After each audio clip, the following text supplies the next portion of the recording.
The headlines were grim, yet not entirely surprising. After all, we've heard this story a million times before. A famous actor, loved by millions on screen, but behind closed doors, he was a demon. April Jace was no different. On television, he portrayed the hero cop, always fighting for justice. But in reality, he was everything but. Obsessed with his wife, April Jace, and paranoid of her infidelity, he became increasingly controlling and abusive towards her. Her only escape was her successful career as a world champion track and field athlete. But even that couldn't save her from her husband's wrath. When she finally gathered the courage to file for divorce, Michael wouldn't let her go without a fight. And that's when the most sinister plan was put into motion, resulting in April's tragic demise. The last words she heard from her husband: "If you like running, then run to heaven." It's a storyline straight out of a crime drama, but unfortunately, it's all too real. Financial problems can be an aggravating factor for any relationship, but in this case, it only added fuel to the fire of domestic violence. As neighbors heard gunshots ring out in their home, they knew something was terribly wrong. Despite Michael's desperate attempt to later redeem his actions and the crime he committed in front of his children, the truth could not be hidden. In real life, there are no heroes or villains, just flawed individuals with disturbing secrets lurking beneath the surface. And for April Jace, that realization came too late, as she became another victim of domestic abuse at the hands of someone she once loved and trusted. Welcome to No Tears for Black Girls, a series created and produced by award-winning author John Reedburg. I am your narrator and host, Samantha Paul, here to guide you through this powerful and important journey. Support us by downloading the Alive podcast app and subscribing to No Tears for Black Girls on any major platform or streaming us on social media. Let's spread the word and make a difference together. Los Angeles, the city of stars, where dreams are made and broken in the blink of an eye. For April, it was the place to be, a place where opportunities were endless and fame was within reach. But behind the glitz and glamour, there also lies a darker side. The people who are almost famous, but not quite. The ones who have had their moment in the spotlight, only to fade into obscurity.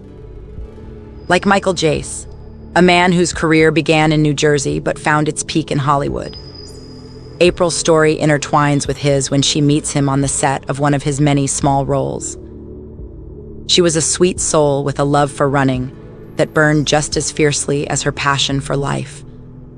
And through twists and turns, love found its way between them.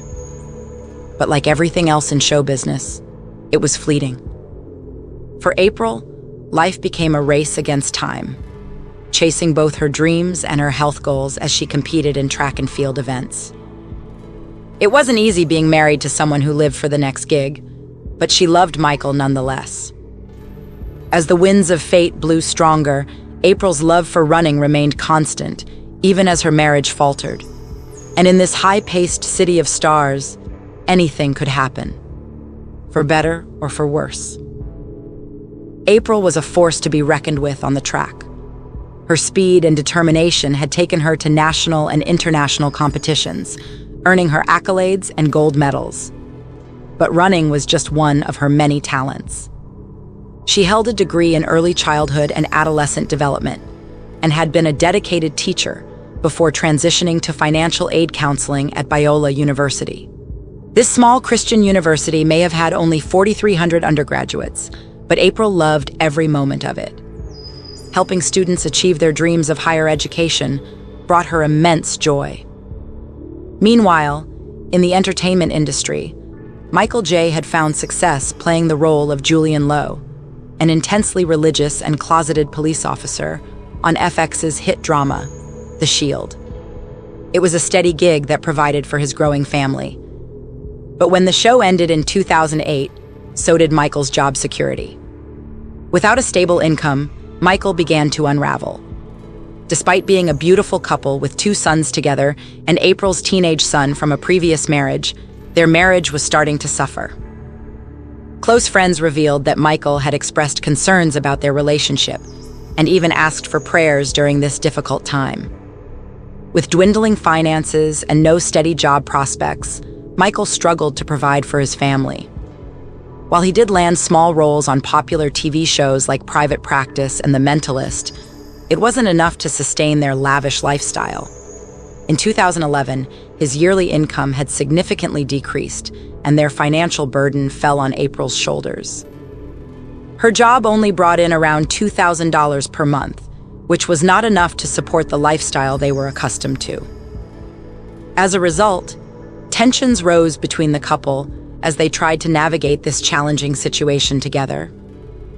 Michael's stint on Southland was his most notable in recent years, but like many actors, he struggled to find steady work. The tabloids began to swirl with rumors of severe financial difficulties, and in March 2011, Michael had no choice but to file for Chapter 13 bankruptcy. With an annual income of only $80,000 from residuals, he was drowning in $500,000 of debt and defaulting on 2 mortgages for his family home. Media outlets like Entertainment Tonight got their hands on court records revealing that this wasn't the first time Michael had sought financial relief. 3 years prior, he had filed for bankruptcy again, this time with debts ranging from $500,000 to $1 million. It seemed that both he and his wife April were struggling to make ends meet. They were underwater on their mortgage and owed thousands in back taxes. To top it off, Michael's beloved Mercedes-Benz was repossessed due to missed payments. The strain of financial troubles was taking its toll on their marriage as well. Friends noticed a change in Michael's behavior when he traded in his new car for something more affordable. As his frustrations grew, so did his temper towards April. Financial struggles can often add tension to a relationship, and for a couple already dealing with domestic violence issues, it can be the breaking point.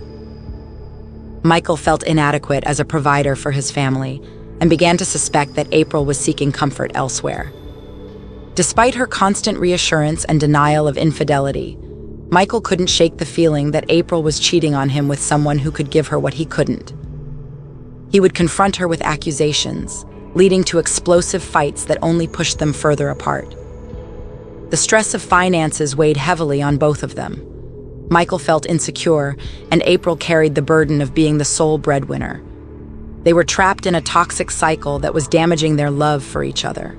And then, on May 19, 2014, it all came crashing down. In the midst of yet another heated argument, Michael's suspicions and accusations reached their peak, and April could no longer bear the constant distrust and hurtful words. She knew she couldn't prove her innocence to him anymore, and in that moment, it became clear that their marriage was beyond repair. The night of May 19th marked the end of a relationship that had once been filled with love and hope, now broken by financial strain and shattered trust. The tension between April and Michael had been building for months, and it finally reached its breaking point on that fateful night. Their teenage son, Savoy, and nephew, Christopher, were caught in the middle of their volatile relationship. As the boys tried to sleep, they heard the familiar sound of their parents arguing, escalating from words to something more physical. Fearing for their mother's safety, Savoy grabbed a bat and rushed to her defense. But even with the bat in hand, he couldn't shake off the fear and tension that filled the air. Finally, April intervened and convinced him to give up the weapon. She knew that things were spiraling out of control, and she needed to defuse the situation before it got worse. The next morning, she packed up her children and left the house, unsure if she would ever return. Meanwhile, Michael was struggling to come to terms with their crumbling marriage. He texted his friends in a desperate attempt to find solace and understanding, but it was clear that he was not in a stable state of mind. And amidst all these texts, there were 95 messages exchanged between him and April, a clear sign of their troubled relationship. It seemed like things were heading towards a peaceful resolution when Michael received an invitation from his friend to come over. But even then, he insisted that everything was falling apart, and he wouldn't make good company. And as the day wore on, his ominous texts to April foreshadowed what was about to happen. By 6 p.m., he had made up his mind. He was leaving that night. And despite multiple attempts from friends to check on him, it was clear that he had one thing on his mind: revenge. The events of that night would have a lasting impact on everyone involved, changing their lives forever. The texts between April and Michael were a constant battle, filled with pleading and accusations. The tone never changed, desperation mixed with anger. And as the day wore on, it only escalated. April tried to reason with him, asking him to stop throwing things and breaking things in their home. She was afraid to come back, but he promised he would leave for the night. Michael's words reeked of disappointment and resentment towards April for not submitting to God. But she couldn't take any more and asked him to be out of the house before she returned with their sons from a baseball game. As the day dragged on, they continued to text back and forth. April begged him to come to his son's game, not wanting him to miss out on precious moments with their family. But as time passed and Michael didn't respond, she offered to stay away from the game if it made it easier for him. And then it happened, an exchange that would be their last communication. It was 8:06 p.m., and April was texting Michael about the game he had missed. 2 minutes later, everything changed. Michael's phone went dead at 8:08 p.m., just after April had described the game to him. Police say that's when Michael shot his wife in cold blood. At 8:23 p.m., Carlos, April's stepfather, received a chilling text from Michael. "Come get the boys," it read. "I just shot April." The words sent chills down their spines as they rushed to the scene. It wasn't long after that a 911 call were made by Michael himself, admitting to shooting his wife. And just like that, their marriage ended in tragedy. The sirens pierced through the quiet streets of the Hyde Park neighborhood, signaling the arrival of officers at the Jace's family home. Michael was waiting outside, while inside, his wife April lay motionless on the living room floor. Contrary to what Michael had told the 911 operator, multiple gunshots had been fired, 2 in her leg and 1 in her back. The police received an influx of 911 calls from concerned neighbors, and when they arrived, they found Jace standing at his front door with his 2 young sons inside. It was a shocking scene that would send shockwaves through the entire community and leave Hollywood buzzing. What made this horrific act even more unfathomable was the fact that Michael had taken the life of his own wife in their own home, while their children were present. As news of the tragedy spread, friends and acquaintances struggled to understand how a seemingly happy couple could end up in such a gruesome situation. How could someone like Michael commit such a monstrous act? The following day, as investigators sat down with Michael to piece together what had transpired on May 19th, a chilling story began to unravel. He admitted to becoming angry when he received a text from April that day, hinting at her plans to go through with their divorce. In a fit of rage, fueled by alcohol and pain over the impending loss of his marriage, he decided to take away something important to April: her ability to run. He used a firearm belonging to her father and claimed it went off accidentally during a struggle with April. But as investigators searched for evidence to support his story, they found no knife on the table as Michael had suggested. As they awaited the results of April's autopsy, friends and neighbors still couldn't believe what had happened. This picture-perfect couple, who had lived in harmony for 10 years, seemed like they never fought or argued. Yet now, one was dead, and the other was facing serious charges. The community was thrown into chaos when news of the shocking and tragic events hit.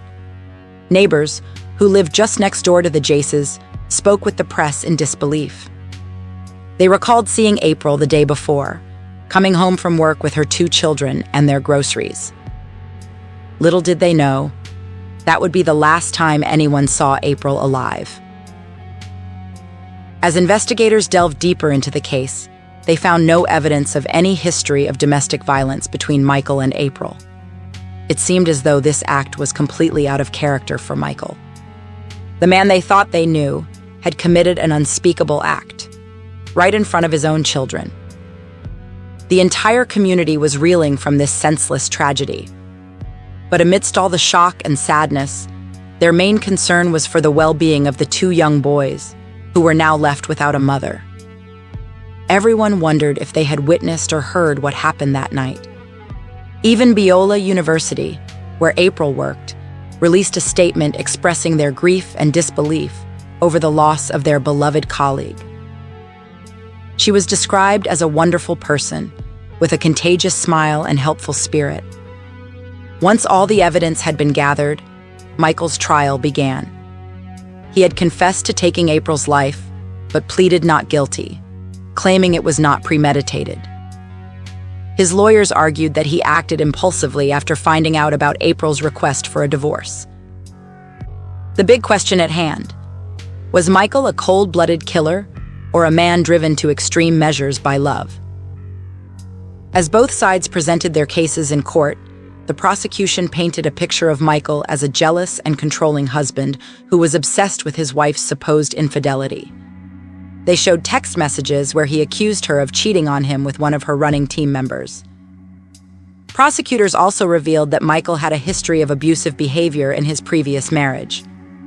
In closing arguments, the prosecutor portrayed Michael as a man consumed by his jealousy and unable to handle the thought of losing April. He became fixated on the idea that she was having an affair, and in a fit of rage, he took her life. The jury was left to decide whether Michael's actions were premeditated or a result of uncontrollable emotions. The courtroom was tense as the woman, who knew Michael's first wife, took the stand and swore that she had seen him lay hands on her in the late 1990s.